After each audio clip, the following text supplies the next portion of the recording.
تعلیم ہمیشہ سے ہے اور ہمیشہ رہے گی۔ تعلیم ہی کی بدولت معاشرے سے جہالت کا خاتمہ کیا جا سکتا ہے۔ علم جہالت سے بہتر ہے، knowledge is better than ignorance۔ اور ڈاکٹر امبیڈکر کہتے ہیں کہ شکشا منشیہ کے لیے اتنا ہی آوشک ہے جتنا مہیلاؤں کے لیے۔ اور ایک چینی فلسفی ہیں، وہ لکھتے ہیں کہ اگر آپ کا منصوبہ، آپ کا پلان 1 سال کا ہے تو فصل کاشت کرو، کھیتی باڑی کرو، اور اگر آپ کا منصوبہ 10 سال کا ہے تو درخت اگاؤ، اور اگر آپ کا منصوبہ دائمی ہے تو تعلیم و تربیت یافتہ افراد پیدا کرو۔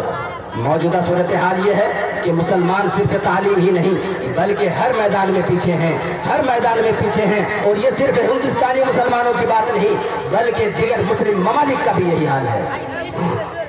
یہی وجہ ہے کہ علامہ اقبال کہتے ہیں کہ حیرت ہے کہ ہم تعلیم و ترقی میں ہیں پیچھے، حیرت ہے کہ ہم تعلیم و ترقی میں ہیں پیچھے، جس قوم کا آغاز ہی اقرا سے ہوا تھا۔ اللہ رب العالمین پکار پکار کر فرما رہا ہے کہ اے مسلمانوں، اگر تم کامیابی چاہتے ہو، اگر تم آسمان کی بلندی کو چھونا چاہتے ہو، اگر تم میزائل مین بننا چاہتے ہو، اگر تم راکٹ بنانا چاہتے ہو، اگر تم حافظ قرآن بننا چاہتے ہو، اگر تم عالم دین بننا چاہتے ہو، مفکر بننا چاہتے ہو، محدث بننا چاہتے ہو تو تعلیم حاصل کرو۔ اس کے باوجود مسلمان جاہل رہنا باعث فخر سمجھتے ہیں۔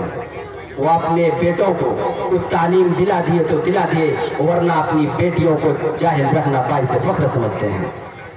ہمارے معاشرے میں کم عمر کے بچے، کم سن بچے موٹر بائکس کے ساتھ مٹر گشتیوں میں مصروف نظر آئیں گے، سرفکس پیتے ہوئے نظر آئیں گے، پکار کھاتے ہوئے نظر آئیں گے، سگریٹ بیڑی پیتے ہوئے نظر آئیں گے، پان گٹکھا کھاتے ہوئے نظر آئیں گے، کرکٹ بلوں کے ساتھ سچن اور شورب بننے کی ہر ممکن کوشش کرتے ہوئے دکھائی دیں گے۔ لیکن علمی میدان میں محدث، مفکر، علامہ، خطیب، doctor, engineer, scientist, missile man, IPS، IAS، آئی فوج، SDO، BDO، CO بننے کی کوشش نہیں کرتے اور حکومت پر الزام لگاتے ہیں کہ مسلمانوں کو سرکاری ملازمت سے محروم رکھا جاتا ہے۔ جب ہم تعلیم حاصل نہیں کریں گے تو مقابلہ میں ایک دوسرے سے کیسے آگے آئیں گے؟ آپ ہمارے یہاں جتنے بھی مسلم گاؤں ہیں، ان گاؤں میں ریشیو نکالیے۔ چوک چوراہے پر بیٹھے چائے پی کر کے گپے ہانکتے ہیں کہ پڑھ لکھ کر کے کیا کرے گا، نوکری ملے گی کیا؟ نوکری نہیں ملی تو کیا ہوا؟ پرائیویٹ سیکٹر میں بھی اچھا جاب ہے۔ پہلے تعلیم تو دلائیے بچوں کو، گپے ہانکتے ہیں پڑھ لکھ کر کے کیا کرے گا؟ پہلے یہ بتائیے۔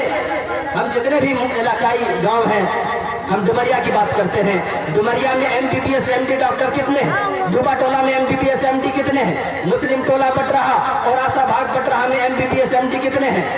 پرانا سکٹیا اور نیا سکٹیا میں MBBS MD ڈاکٹرز کتنے ہیں؟ لیکچررز کتنے ہیں؟ پروفیسرز کتنے ہیں؟ SDO BDO CO کتنے ہیں؟ جب ہم تعلیم ہی بچوں کو دلا نہیں رہے تو کیا پڑھیں گے؟ مقابلہ کا دور ہے۔ جب ہم تعلیم حاصل نہیں کریں گے تو مقابلہ میں ایک دوسرے سے کیسے آگے آئیں گے؟ اور جب ہم تعلیم حاصل کر لیں گے، تعلیم یافتہ ہو جائیں گے تو ملازمت نہ ملنے کی صورت میں سرکار کو جھکانے کی صورت بھی پیدا ہوگی۔ آزاد ہندوستان میں جتنے بھی سروے ہوئے، جتنی تحقیقی رپورٹ سے سامنے آئی، کسی میں بھی مسلمانوں کی اچھی حالت دکھائی نہیں دیتی۔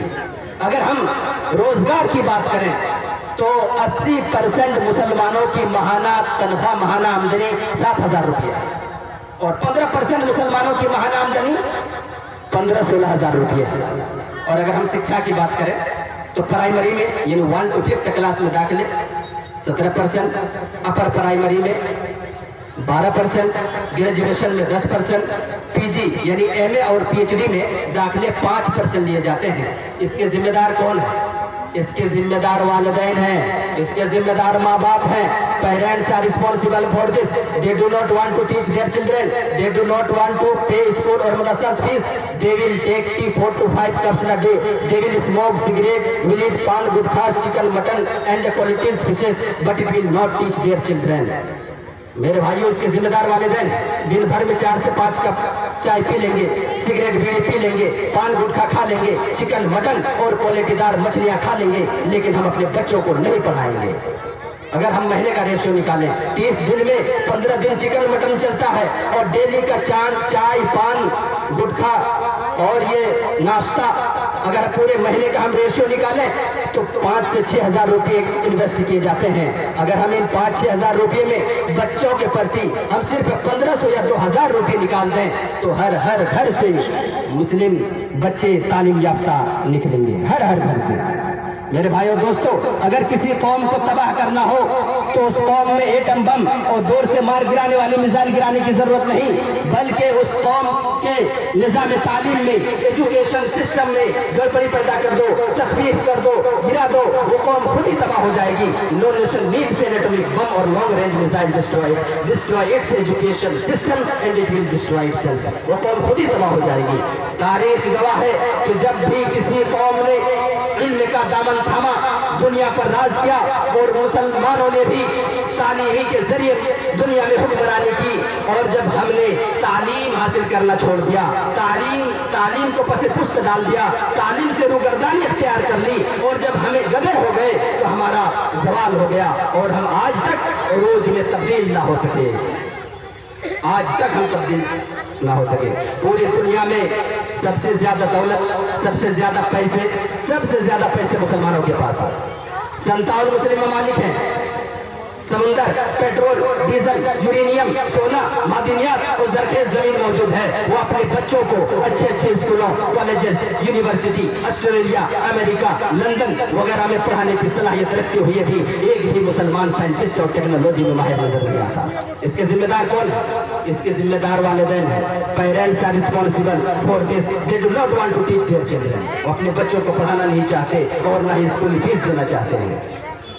मेरे भाइयों और दोस्तों, चूंकि वक्त की किल्लत है, चूंकि हर बच्चा खास होता है, हर बच्चे खास होते हैं, हर बच्चे में कुछ ना कुछ काबिलियत और कमजोरी होती है, लिहाजा as a parent, as a teacher, as a educational system हम अपने बच्चों को मोटिवेट करें, गाइडलाइन करें, बताएं कि बेटा अगर तुम पढ़ोगे तो चांद पर जाओगे, पढ़ोगे तो डॉक्टर बनोगे, पढ़ोगे तो आईपीएस बनोगे, पढ़ोगे तो एसपी डीएसपी बनोगे, पढ़ोगे तो हाफिज कुरान बनोगे, पढ़ोगे तो आलिम दीन बनोगे, मुफक्किर बनोगे, मुहद्दिस बनोगे, और बेटा अगर खेलोगे कूदोगे तो बनोगे खराब, साइकिल का पंक्चर ठीक करोगे, झाड़ू पोछे लगाओगे, और अगर चूंकि तुम घर के सर का ताज हो, नान और नफ्ता का मालिक हो, बेटा अगर तुम तालीम याफ्ता हो गए तो घर की गरीबी को दूर कर सकते हो। हर बच्चा खास होता है। तालीम हासिल करने से सिर्फ ज्ञान ही नहीं बढ़ता, बल्कि हम अपने बच्चों को डेवलप करते हैं ताकि एज अ ह्यूमन बीइंग आगे चल करके ये बच्चा अपने पैरों पर खड़े रह सके, आगे चल करके इज्जत की जिंदगी गुजार सके, आगे चल करके एक दूसरे के चेहरे पर मुस्कुराहट ला सके, आगे चल करके वो एक दूसरे की मदद कर सके। क्योंकि पूरी दुनिया में तालीम ही की शिक्षा ही के जरिए मुसलमानों को सफलता प्राप्त हुई है। चूंकि शिक्षा को खरीदा या बेचा नहीं जा सकता है, सिर्फ सीखा जा सकता है। शिक्षा पर अंधकार से प्रकाश की ओर ले जाने वाला आंदोलन है। लिहाजा मैं बड़े ही अदब और एहतराम के साथ मैं माँ और बहनों से गुजारिश करूंगा कि आइए इस आंदोलन में शरीक होते हैं और मुसम्मम इरादा करते हैं कि हम अपने बच्चों को हाफिज कुरान बनाएंगे, आलिम दीन बनाएंगे, डॉक्टर बनाएंगे, इंजीनियर बनाएंगे, आईएएस बनाएंगे, आईफोस बनाएंगे। मुसम्मम इरादा करते हैं। चूंकि अशिक्षित को शिक्षा दो, अज्ञानी को ज्ञान, अशिक्षित को शिक्षा दो, अज्ञानी को ज्ञान।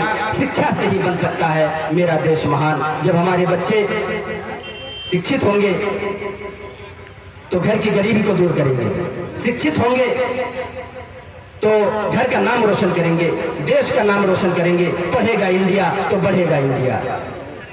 मुअज़्ज़ज़ सामीन सामियात, चूंकि जरूरी नहीं रोशनी चिरागों से ही हो, जरूरी नहीं रोशनी चिरागों से ही हो, शिक्षा से भी घर रोशन होता है। और आखिर में मैं इस शेर के साथ जुदा हो रहा हूँ कि कलम की ताकत दुनिया की हर ताकत से बड़ी है, कलम की ताकत दुनिया की हर ताकत से बड़ी है। इसलिए एक रोटी कम खाइए, पर अपने बच्चों को जरूर पढ़ाइए, जरूर पढ़ाइए, जरूर पढ़ाइए। आखिर में अल्लाह रब्बुल आलमीन से दुआ है कि परवरदिगार आलम हम तमाम मुसलमानों को तालीम की अहमियत और अफादियत को समझने की तौफीक अता फरमा, और हमें उस पर अमल करने की तौफीक अता फरमा। जब तक जिंदा रख, खालिस इस्लाम पर जिंदा रख, और जब हमारा खातिमा हो तो ईमान पर हो। आमीन। वस्सलामु अलैकुम व रहमतुल्लाहि व बरकातुहू।